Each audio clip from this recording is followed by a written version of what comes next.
The Earnestly Speaking podcast is a show that is founded on free-flowing conversation and may at times venture into mature subjects. Listener discretion is advised. Yeah, Earnestly Speaking podcast.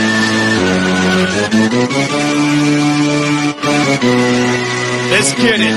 I'm a giant in New York, in Miami carry heat. So much more in store, my product can flood the street. Opinion Nation Godfather, CEO. Puff in the late 90s, gon' see me blow. Oh. Got my hustle on, no imitation of that. Army of untouchables, Opinion Nation staff. Never an off season, homie, check the numbers. Heart throbbing my own right, supplying southern comfort. Earnestly speaking, my ego is well fed. Earnestly speaking, you're too feeble and no threat. See, I'm like a hurricane, you're a mild breeze. Earnestly speaking, leaving Eli a dynasty.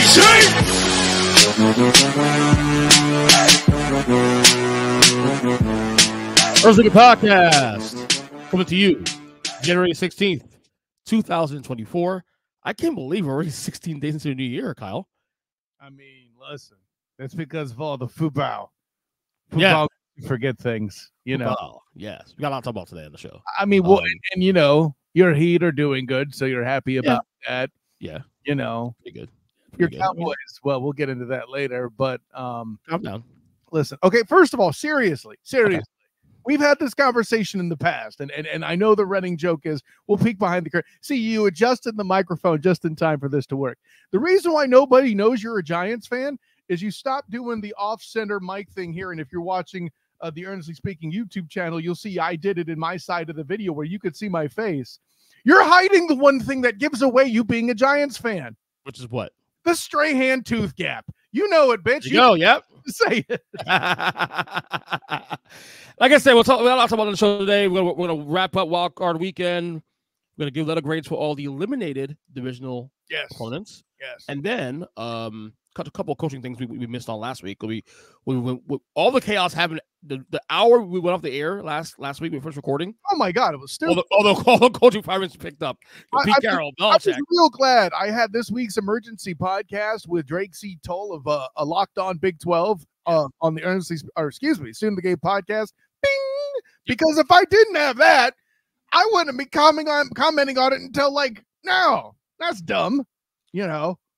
So let's go. I'm going to go order the games that we play this weekend. First things first. Texans, Browns. C.J. Stroud. My God. Boy, good. Well, okay. So first of all, it's cute that all y'all showed up to that train ride here. I've been trying to tell you, but you wouldn't listen about. Sure. And still a pessimist with 7 wins.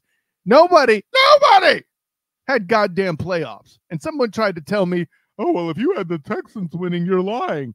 I sent that dude the email I sent into A7B in Sports for our playoff pick'em contest. Receipts, bitch. I picked the Texans to win that damn game, all right?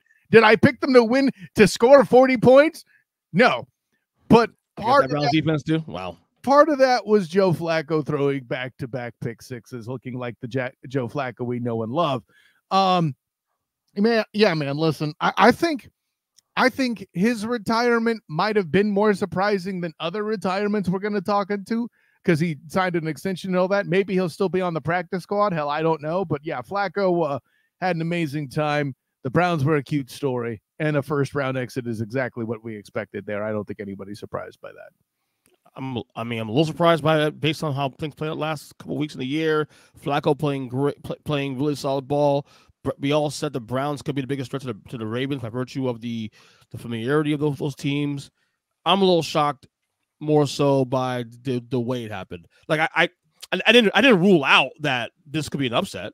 Like in fact, my lock of the week last week on Hold Up Podcast, because you missed it, was that we would see multiple upsets this weekend. I didn't think this would be one of the games. By the way, that's some fence-setting bullshit. A, B. The other thing is, no. But okay, not fence-setting though, because I did mention the Rams game being won.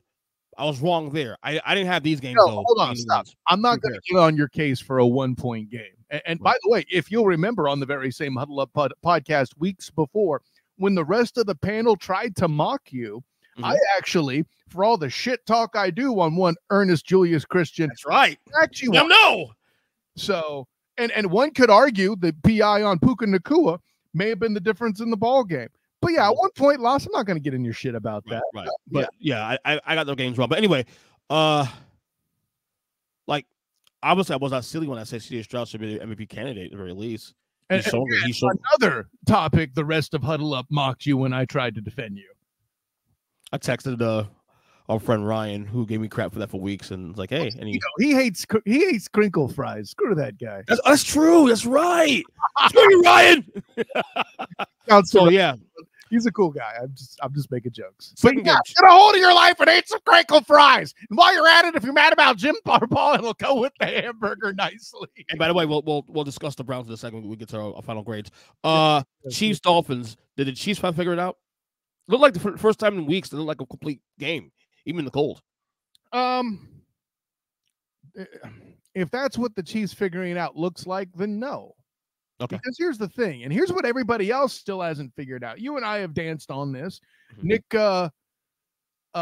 Nick Wright has finally caught up to us. I shouldn't say finally. He's been saying it for the past month at least. Mm-hmm. And in fairness, actually, he's been saying it more than a month. But shortly after I had the conversation, week 2, mm-hmm. in Everbank, that the Chiefs are a defensive team now, right? Yeah. I think it's something like they're 12th in offense. I points in the season, they were something like that. Who cares?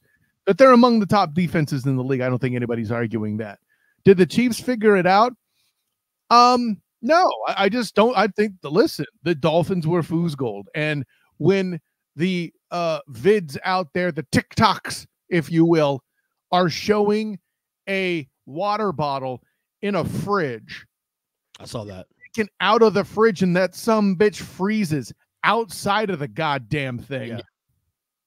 That probably had more to do with it than anything the Chiefs got involved. Let me be clear about that. Yeah, I saw that. That was crazy. That was crazy, by the way. That the bottle.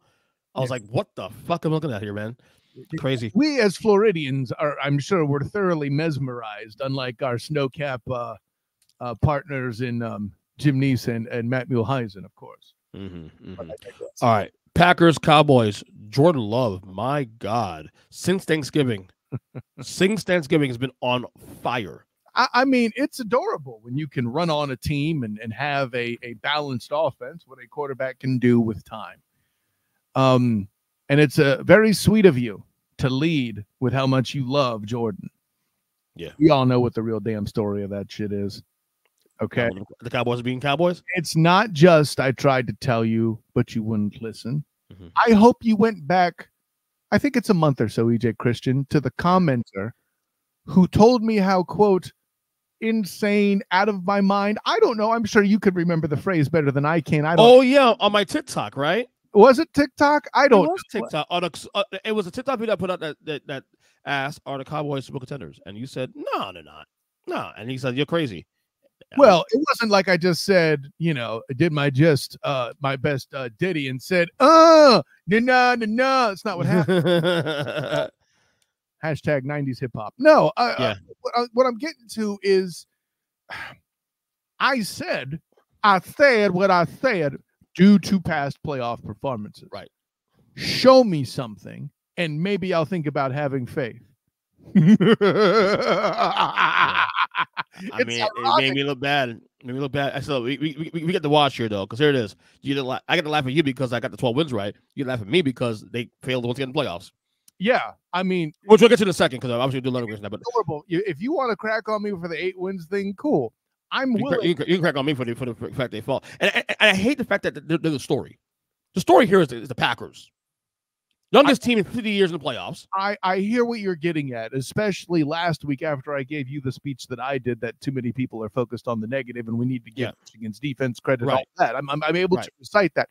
The difference is, I don't think the Packers have drawn that much respect yet. They've played better.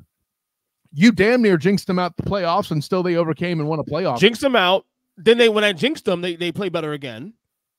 I can't claim that because I got off the bandwagon when I lost 2 in a row. Yeah, once you capitulated and took yourself off the bandwagon, the wagon in question started rolling better. That should tell you everything.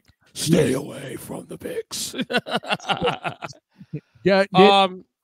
But yeah, listen, long of the short, man.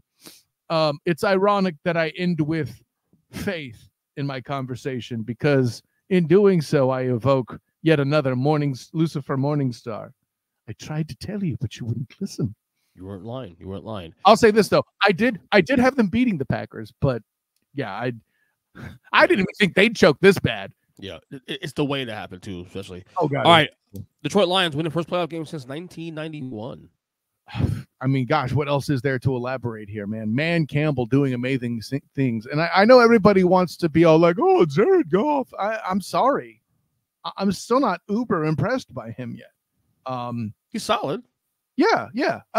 Keep in mind, overrated doesn't mean bad. Yeah, thank you. How many years have we had that conversation about a young Russell Carrington Wilson, right? Too many years. And then I came around, and then now people want to dislike him before, when I was doing it before it was cool. But I'll say this. I am it's hard for me to place. Actually, well, I'll say this. The Eagles completely crashing and burning throughout the end of the season is now going to help the Lions. I think they'll be able to win a second playoff game, straight up, right? Yep. So, yeah, I'm with you on that one. Speaking of the Eagles, we'll get to the second. The Bucks beating the Eagles yesterday. Tell you, but man, listen. See, here's the thing, dude. The Bucks are going to playoffs. Who would call that shit? We all want to call that an upset. Technically, you can't. Right? You know how that works. True. Yeah. But no, I get it. I mean, based on the Vegas spread, I mean, the thing is, the Eagles are still a 2.5-point favorite on the road, which to me, as a gambler, it means Tampa technically is a 5-point dog in that game. The only virtue of the gambling optics. The only reason that happened, and come on, you even have a damn segment that carnivalizes my damn clicks with a degenerate Zach. Shouts to my guy Zach. That's right. And you need to hear from me that the only reason the spread was that way because of the rumor and the chatter and the scuttlebutt around Maker Bayfield being injured. Mm-hmm. Really? I got to tell you that? You got a great number. I sure as hell hope you bet that. I stayed away from it. I bet the over, and I almost got it. I was like, what, 2 points off. I tried to tell you, but you wouldn't listen. I get it. I didn't listen. Damn it. I mean, it's a good thing I buy you student of the game swag that your wife falls in love with because it does something to neutralize the money you lose. That's true. That's a good point. It's a good point. I missed this game real quick. I missed up this game, though. Buffalo Bills win against Steelers. They do cover, which is good because I had them on the parlay. Well, I lost the parlay. It is because, but again, that game, another game where with Buffalo, like one of those things where you see two sides of the Bills look dominant first half, and all of a sudden Pittsburgh makes it a game late. Okay, if this were let's say they did that against the Bucks or the Eagles or the Cowboys and let them back in the game like that, that would be one thing. The Pittsburgh Steelers are feisty AF. Okay. Going out in a place, the only single person that should be more famous for going out in a blaze of glory than the Pittsburgh Steelers, ask your mommies and daddies if you don't know, Bon Jovi. Okay? I said it. Blaze of glory, bitches. I love how you're now leaning into your whiteness now. I love it. You go from 90s hip-hop, ooh, no, to now Bon Jovi. That's great. How the hell is that white? What a spectrum there, buddy. You see, so it's not about my whiteness. I have all colors, bitch. What? Yeah. All what did I say? All bases covered. Yes, that's right. That's right. All right. I found a way to get baseball involved. I give you that much credit. Oh Lord, we still got to come months away from baseball. But anyway, it's time for letter grades. All as we've been doing last week, we did the all the non-playoff teams, letter grades for each team. Final letter grades for the year. By the way, Peacock sucks. Just so we can say one more time. Peacock sucks. Explain. Peacock sucks. Did you have Peacock though, right? No. You missed the game. I did. You know you could just text me. I gotta give you access to the freaking thing. I could have, but that would have helped the numbers. Oh. So you're against what they're doing? Yes, you wrestling fans, you could love the cock. No. That's what you're saying. Yes. I'm lucky because I already have it because I had Peacock for WWE and other things I do watch on there. But I do understand people's gripe on that. Wrestling fans love the cock. Right. I do love the. Never mind. Oh boy, I had my pen out to write that one down. 15, 16. Frisky. All right. They're eliminated. Anyways. So we did letter grades last week with all the non-playoff teams. This week now we do the teams eliminated from Super Wildcard Weekend. And which, by the way, easily of the 3 they've done so far, or 4. Is it the third one? A fourth one? Maybe the third one. Whatever it is. The best one by far. Easily the best one. Most competitive by far. Easily. I don't know. I can't sign up. How many were there, EJ Christian? I remember the gripe. Remember the last couple of years, like how the 2 and 7 seeds, or why is it 7 seed because it's not competitive? And also, the 7 seed beats a 2 seed this year. Well, okay, hold on. Granted, Dallas, Green Bay, I get it, but still. Yeah, that's more a Cowboy thing than it is. True. No. We can both be right here. I'm saying, but it still happened. I mean, so anyway, Cleveland Browns, who finished the year 11-6 and losing to the playoffs last week. Listen. You see that student coming into the classroom and you've already been briefed by the school psychologist that something is that child is going through stuff at home, and to see them do the work and give the effort they have, it would be heartless to give them anything less than an A. Are they ready to face the real world? No. We saw that this past Saturday, but they're as ready as they can be to pass my class and go somewhere and try to be a meaningful contributor to the AFC North. And maybe they need to just move to a different neighborhood, maybe something where wins aren't so expensive like the NFC South or the AFC South. Yeah. But goodness knows they have more wins than the AFC South champions that everybody wants to crown incorrectly the coach of the year. More on that later. But interesting. So it's not Stefanski. Okay. No, it's not. So you give me an A. I want A- actually. And the only reason I want A-. It's not Ryan's is your correct answer, sir. Oh. No, so who declared D'Amico Ryans is I don't think it's close and it's easily him, not mentioning any names because if I do, he'll just get angry at me again and say something woke. But no, D'Amico Ryans is incorrect. So it is Stefanski. It is Stefanski. Okay. Tell me you didn't listen to the Student of the Game Awards. To be honest, I didn't get to that part yet. I started it, but I didn't get to that part yet. Sorry. I will get there today. I promise. I want A-. Then my bad. I hope you don't feel the burn from that. I want A-. The minus came from this weekend because they were an A. Okay, it wasn't they lost. I need a clarification. Go ahead. Why are we grading on playoff games? This is supposed to be. This counts too. The playoffs count to how you end your year. It counts too. So it's a whole compilation of things. All right. Well, then I'm forced to give them an A- as well because you're getting mollywopped. Right. Because there's certain teams that made the playoffs though, but failed, in my opinion, and they'll be graded harshly according to that. Remember, it's all about expectations in the day. So A-, it would have been an A had they not that they lost to Houston. It's the way they lost more than anything else. That minus came in there. But otherwise, a really, really, really solid year. Really great year. I mean, they were trying to be last in the AFC North this year. They've had all the quarterback issues between, obviously, and even the strong quarterback they had didn't play well. Lost the year. Top running back. And they win 11 games. I mean, you can't ask for more. So, but the minus came only because of what happened this weekend. That's the only reason I went A-. So, all right, Miami Dolphins, who ended the year 11-6. There was an awful lot of hype. You see this rich kid coming to school. He's got computers at home. He's got, for a project, he bought a 3D model, that he printed at his house that his parents bought him, and he's a cheeky kid with a good personality, but, he could give you more and he could try harder. I'm going to give the Dolphins a C. They kind of competed with KC in a game that's just completely. They were not ready for that weather. Who's ready for that weather, honestly? I think the only weirdo that might slightly enjoy it is when Patrick LeVon Mahomes II, and I even have questions then. So, C. This is tough because I went between C plus B minus ish. I went B minus quote overall specter, but C plus could be in play as well too because of the fact that raise mine to a C plus. The way they fell late in the year, I think that again, I told the offense this a month ago. If you lose the AFC East and you lose in the first round playoffs, there's one loss you look at as the reason why you lost this whole thing. You lost to Tennessee on Monday Night Football.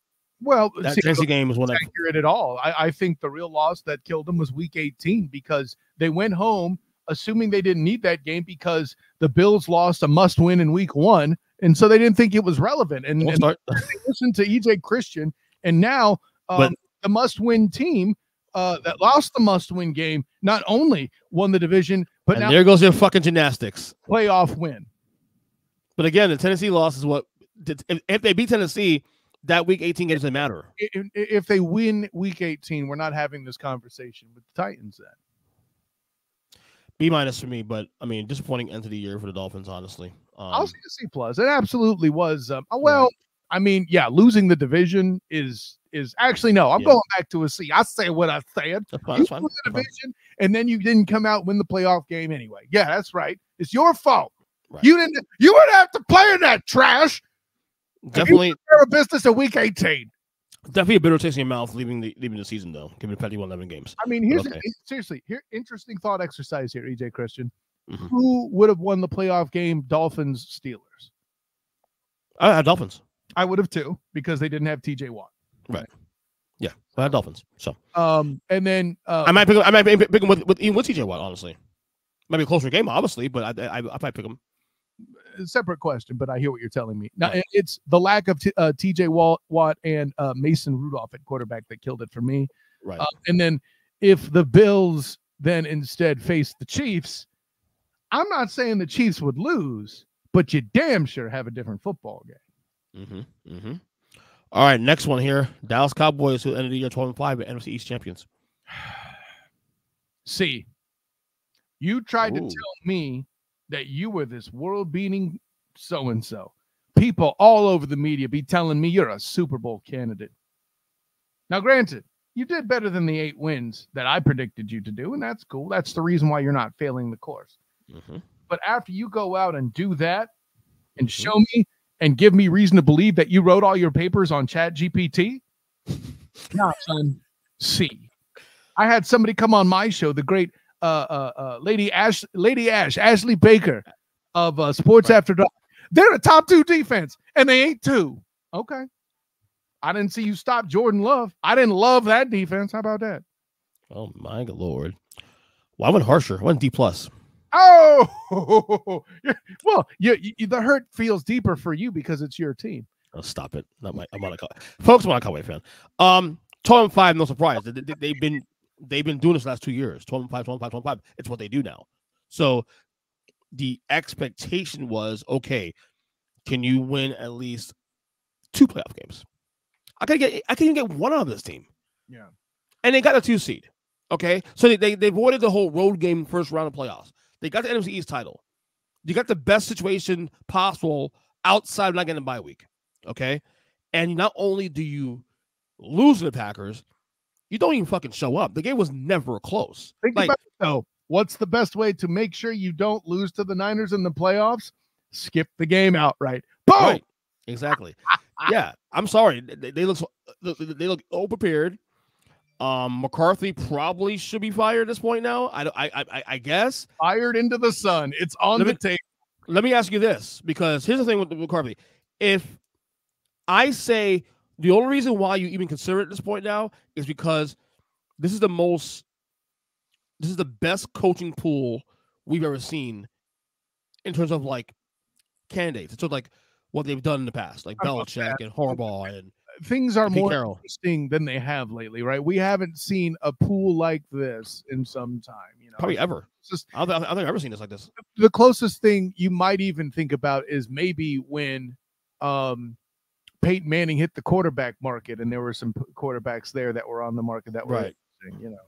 So if there's a time for the Cowboys to go off of McCarthy and go off of Belichick or Harbaugh or whatever, now be the time to do it. D+, man.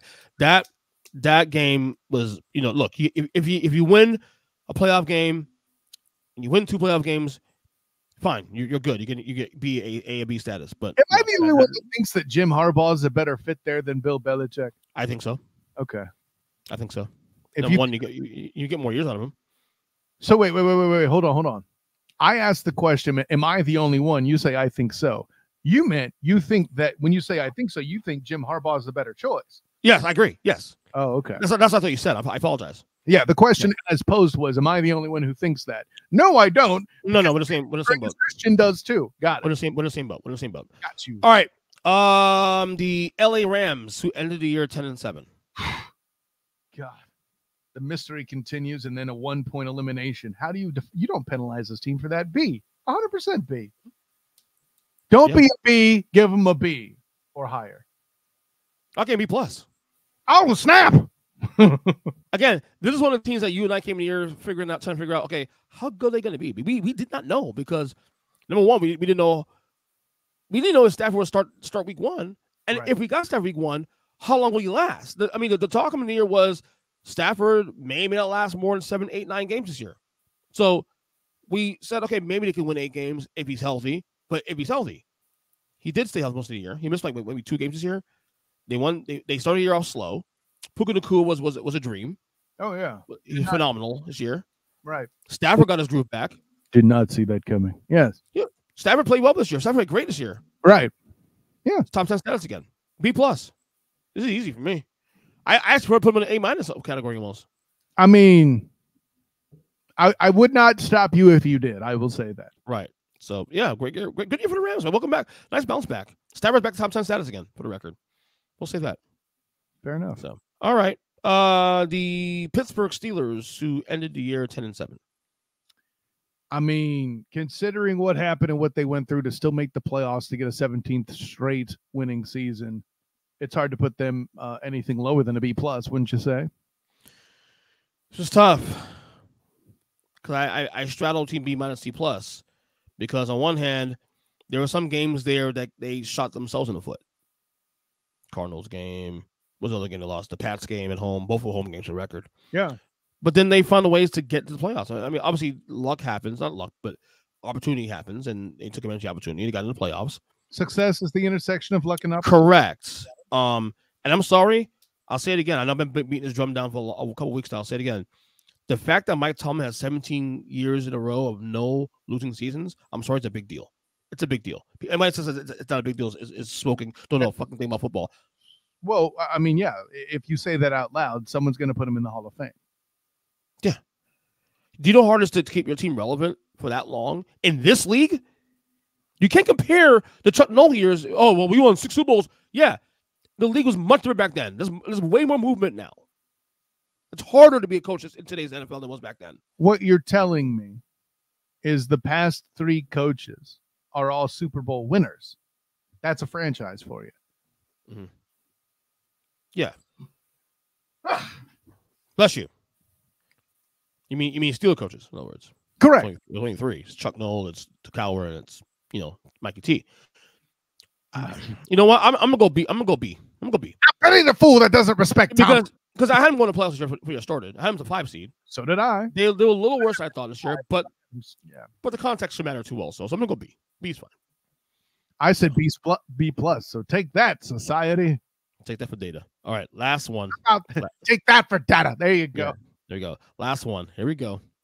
The Philadelphia Eagles, who ended the year 11-6, and in the season, should I say, 11-6. How dare you show me what you did, and then stop putting that much effort in my class? How dare you get full of yourself? See, are you kidding me? Ooh. You come out here and you show and you play good, solid football, and then you completely collapse like that. I don't know what's wrong with you. I don't know what happened at home, but if you needed to ask for help, you should have, and you didn't. It makes me think you quit in my class, Philadelphia Eagles. C. Well, I went harsh. I went D minus. Damn.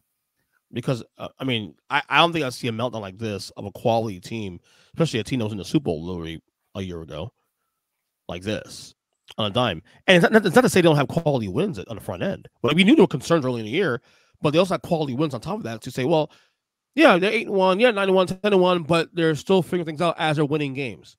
What's a quality Eagles win, for example? Well, they beat the Chiefs early in the year. I mean, I got breaks off. Beat the Chiefs. Cowboys win early in the year. They beat Buffalo, which looks like a good win now in hindsight. So they have quality wins early in the year. But again, well, I mean, all these concerns. Did they not? No, it split. They split. That's right. Oh yeah, there was the spanking. Yes, right. Yes. The spanking game, right? But something happened between Thanksgiving-ish time and now. I don't know what it is. All of a sudden now you're hearing that Nick Sirianni on a hot seat now could be possibly, which I don't know if it's something that you want to touch on, and is that even like? I mean, do you think that's even a thing that? I'll put it this way. I appreciate that they're exploring it.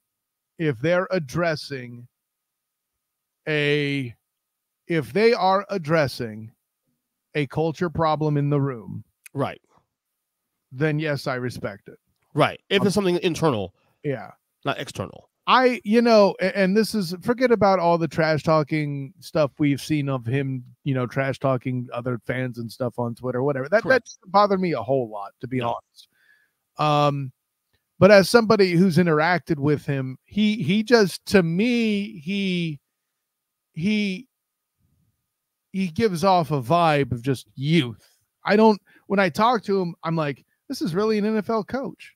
That doesn't mean I feel like he doesn't know what he's doing or anything like that, but I don't think he's a guy that, if things need to be turned around, is that guy. I could be completely wrong. I'm just telling you what an instinct and a read I get. I'd be more than happy to say I was a complete idiot. Should it go that way in another season and we're having this conversation and the Eagles are on their way to the Super Bowl again, whatever, Right. But that's all I'll really say about that. I respect that they're exploring it. This isn't just the typical Philadelphia, lose one game. All right, guys, a bum, get him out of here. Or no, because win a game by 5 points. Get that bum out of here. Because there is history of them pulling the trigger quickly. Chip Kelly, 10-6, third year.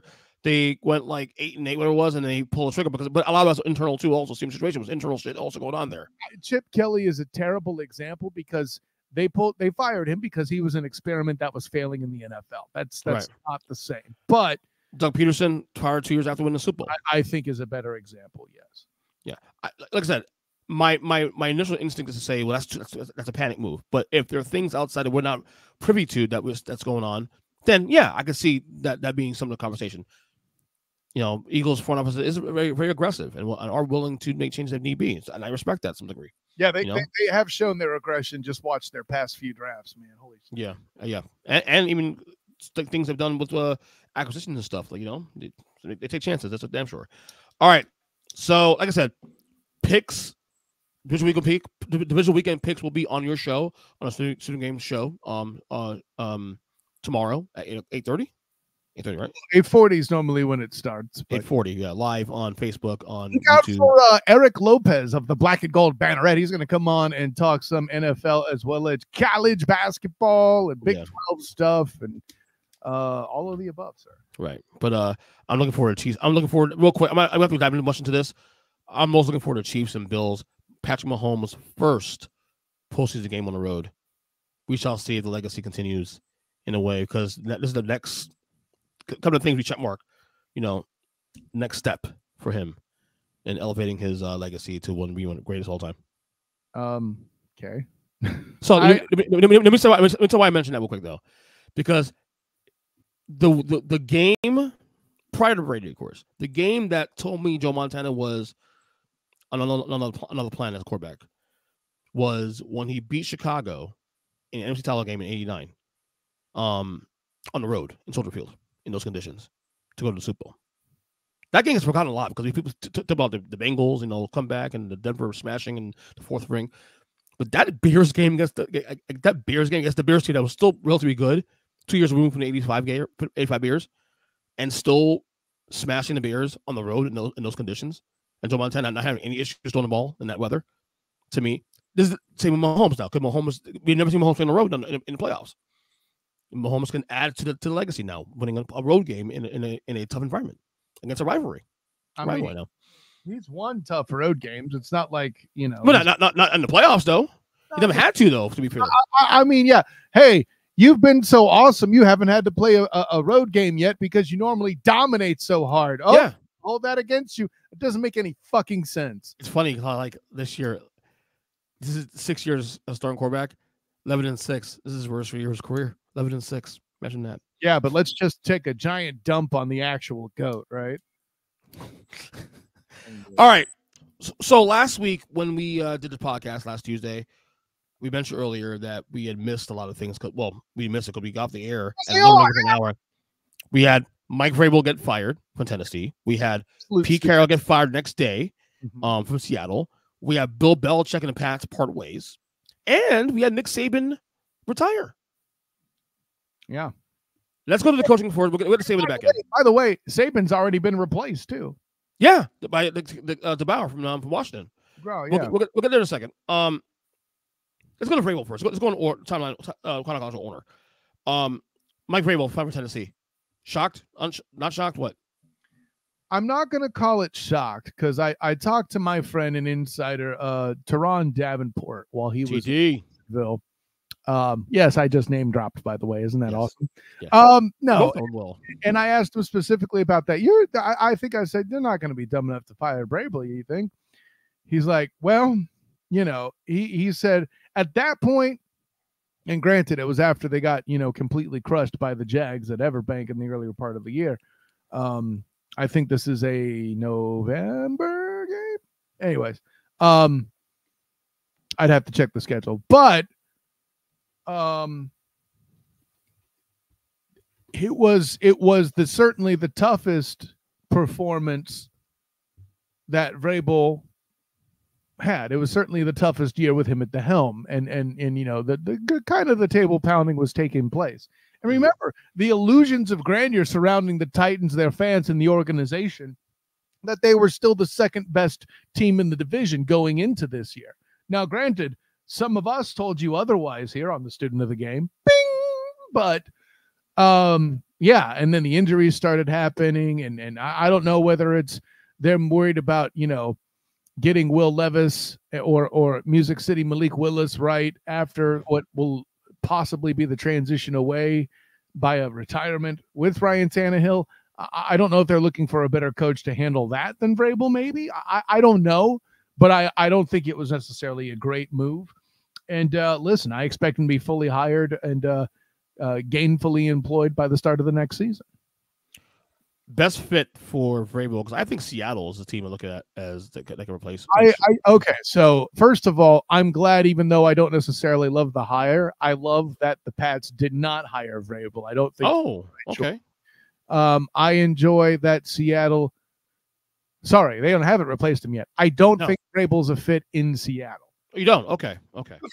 For my money, I think the fit for Vrabel is an LA Chargers or a Las Vegas. Now, I don't think those will happen, but I think he's a better fit. Somebody to go in there is obviously not soft, right? And can be responsible at the very least for his side of the ball. And in the case of the Chargers, they already have an established offense. That's kind of the I think that's where he's the best fit immediately to me. Pete Carroll, we mentioned Seattle's obviously open. He got fired also by the Seahawks. Kind of a shock, I guess, a little shock. Not really on the board, but something we could have considered. I think HIPAA violations are what's stopping us from figuring out what's going on there. I think that's health related. It reeks of that. Okay. He's still going to have a role with the team and all this other stuff. And he wanted to coach, though. He said he wanted to stay remaining as head coach. Right, and he's going to stay on in an advisory capacity. It sounds to me like, and even if you read his statements, he's looking for a way to be involved with the team with less hours devoted. Right, that sounds like health issue to me. Okay.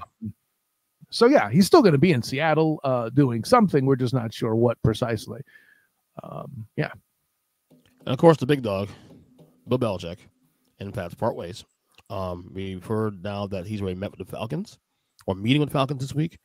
We've heard people speculate about the Cowboys possibly if the Cowboys decide to can Mike McCarthy, which as of recording has not happened as yet. Yeah. But Bill Belichick. Well, first off, let's reflect on Bill Belichick, his career in New England. I mean, 6 Super Bowls. I mean, obviously we could discuss the whole thing with Brady, no Brady, all this stuff. But what is his legacy to you in New England? I mean, without Belichick, Brady does not achieve the 6 Super Bowls, right? I agree, 100%. Matter of fact, other coaches would have moved off of Brady his first year as a starter when he struggled early. But nobody wants to talk about that, right? Yeah. Nobody wants to talk about it except for Richard Seymour when I asked him when he was inducted to the Hall of Fame. 3-point conversion. Everyone seems to forget that those Brady teams, first of all, that his first Super Bowl was him coming in at basically the last second to back Drew Bledsoe. Thank you. Drew Bledsoe. Okay. But the rest of those were defensively led teams. Correct. There's a reason why they have so many defensive Hall of Famers. Yep. And Ty Warren soon enough is going to be on the list. So, yeah. Or not Ty Warren, Vincent Wilfork. Yeah. Okay. Did you say Whitlock? I said Ty Law. Oh, okay.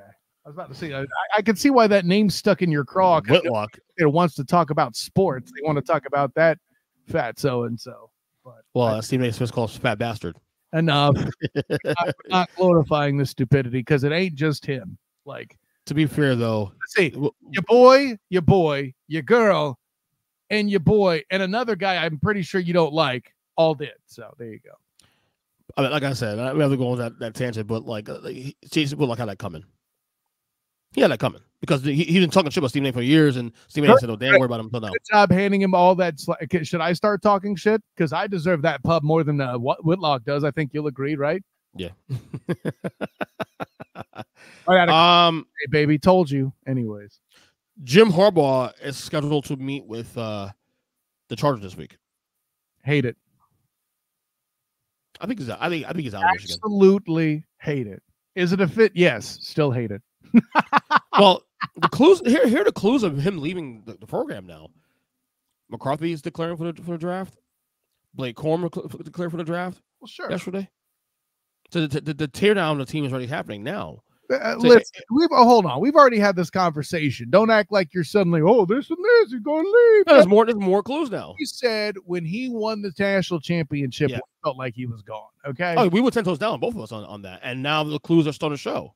Well, okay. So meetings and you evolving on the 11th toe. Like what the hell? It's very possible. Anything's possible. No, that's not a toe, Kyle. Anyway. One last thing to get you out of here. Nick Saban was the last thing we missed. We missed Nick Saban officially retiring. That was a bit of a shock. Yeah, because it came out of nowhere. It did. Obviously, if he retired the next couple of years, I'm surprised. But just right now, given how he played this year, went to the Final Four, the whole nine. I mean, I made it clear about Nick Saban. I'm high for Nick Saban. I think he's the greatest of all time. I don't think he's even close, to be honest with you, because of college football coaches, rather. Your thoughts on Saban's retirement? I mean, listen, okay, there you go. Mm-hmm. An actual GOAT for once we're talking about here on the show, not you trying to manufacture Brady. Okay, no. Here's the thing: reverberations like that day, later that morning or the next day, I forget which. I was doing the UCF press conference where they were introducing KJ Jefferson, and Coach Gus Malzahn, because of his former ties to Auburn, being the other side of the Iron Bowl, having beaten Nick Saban more than once, including the Kick 6 game that is, of course, so famous, right? He opened the press conference to introduce KJ Jefferson, talking about Nick Saban's retirement and throwing him tribute and all that. So, I mean, I even spoke to a little bit about, Drake with Drake Toll on the Student of the Game podcast. Bing! Like, it's there's going to be none other. Now, why did he do it now instead of finishing out his contract? I think this stuff with subdivisions that's coming out of the NCAA is the main reason. And it's just going to add another element of literal pay for play that I'm not even sure will be hiding behind NIL anymore. Right. And that's going to be a whole bit of debacle. But the NCAA is actively moving on it, and it'll happen sooner than I thought. I would have said at least 2030 at one point. Now, I'm not sure. Yeah. Well, like I said, he's the GOAT than when we said. Uh-huh. And I mean, I saw my piece on the table last week, so I'm good on that one. Well, and Kalen DeBoer as his replacement, fantastic hire. I love it, and I'm not just saying that because the Clat said so, but I'm going to hit the Clat. Kalen DeBoer picked to be the successor, and rightly so. Yeah. I don't think there's a better fit out there today, and it's easily the most difficult job in college football at this point. An entitled fan base following a GOAT and a program that, albeit only slightly, is trending down, but the problem is entitled fans, man, they don't deal with a bunch of crap. You know all about that, don't you, Noler? Anyway. All right, man. That was good. All right, buddy. I think that's about it. I think anything else on the panel to clear up? Nope. I think we're good. Plug away. I think we're all set. An honor, joy, and privilege to jump aboard here. By the way, sorry I was missing the Huddle Up podcast last week. I was busy covering. Are you back today? Wait, I'm back today. All right. But last week I was covering the team at the time that had the second best record in the NBA, and God, did they trounce the Magic. Oh, my God. They are good. Minnesota's good, huh? And Edwards, pretty good, huh? Anthony Edwards, pretty good, huh? He didn't necessarily have a great night. It was more impressive seeing Gobert and Karl Anthony Towns do their thing, frankly. Okay, interesting. I'm not saying your boy's bad. I get the hype. He made some excellent moves and shots, but he had kind of an off night. Okay. Anyways, with all that in mind, EJ Christian, honor, joy, and privilege, I'm Kyle Nash, the student of the game. You can find me on Twitter at the SOTG. Find me on Instagram as the same, the SOTG, and Threads as well, the SOTG. Find me on Facebook as a student of the game. Check out my writings with the Jaguar Report, the 3-point conversion, and the Black and Gold Banneret, as well as my podcasts, the Student of the Game, 8:40 Eastern on Wednesday. And, well, there is no more Duval Dive, but check out Travis Holmes from Big Cat Country anyway, because he's awesome. And, of course, my work covering the Orlando Magic with A7BN Sports. But until next time, EJ Christian, class dismissed. We'll be right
back.